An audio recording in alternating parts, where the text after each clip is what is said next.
The Naval Defence Act 1889 was an act of the Parliament of the United Kingdom, instituted on May 31, 1889 to adopt formally the country's two-power standard, and increase the United Kingdom's naval strength. The standard called for the Royal Navy to maintain a number of battleships at least equal to the combined strength of the next two largest navies in the world, which at that point were France and Russia. The Act provided an extra £20 million over the following 4 years for 10 new battleships, 38 new cruisers, 18 new torpedo boats and 4 new fast gunboats. Background: the Act was passed under the government of Lord Salisbury and facilitated spending £21,500,000 over 5 years toward fleet expansion. Initially, Parliament opposed the increase in naval expenditures.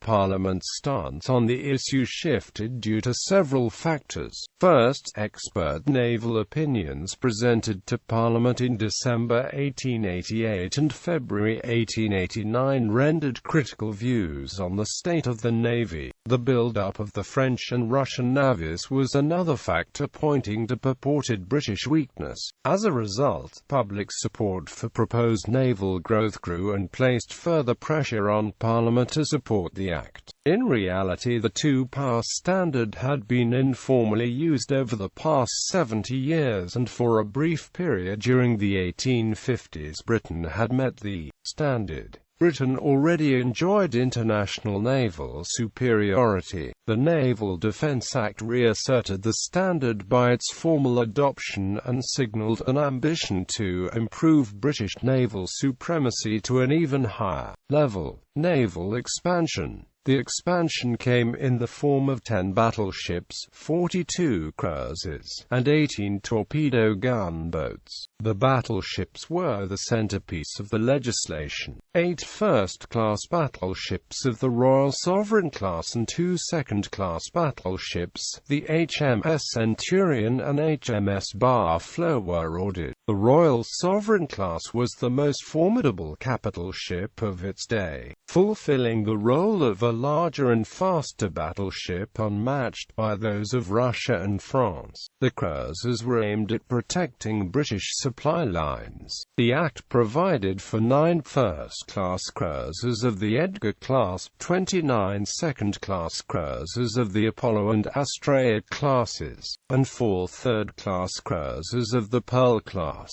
The remaining 18 torpedo gunboats served to support and protect the main battle fleet. Rationale. The primary rationales behind the Naval Defence Act were military and economic. Militarily, the First Lord of the Admiralty, George Hamilton, argued that the size and scope of this new building program would deter the naval ambitions of other powers. By deterring other powers' naval growth at present, the British would be able to spend less on shipbuilding in the future. The large and quickly generated funds voted by Parliament and guaranteed over a 5-year period offered immediate economic incentives as well. Previous shipbuilding efforts had been halted due to an insufficient annual allowance. Without the funds to complete the warships, production took longer and cost more. By financing the expansion over a 5-year period, residual balances from one year could be transferred over to the next, allowing production to continue uninterrupted at greatly reduced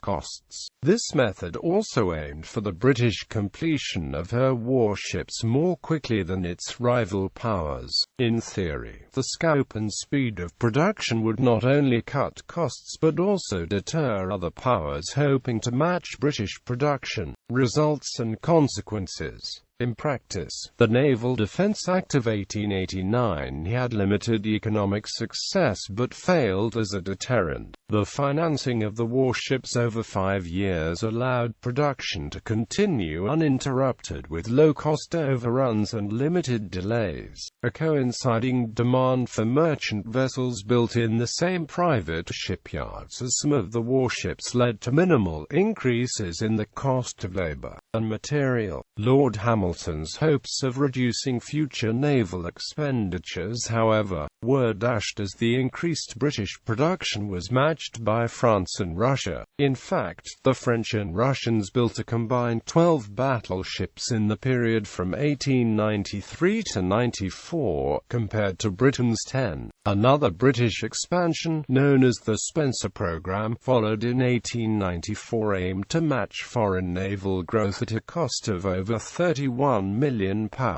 Instead of deterring the naval expansion of foreign powers, the act probably contributed to a naval arms race. Other powers, including Germany and the United States, bolstered the navies in the following years as Britain continued to increase its own naval expenditures.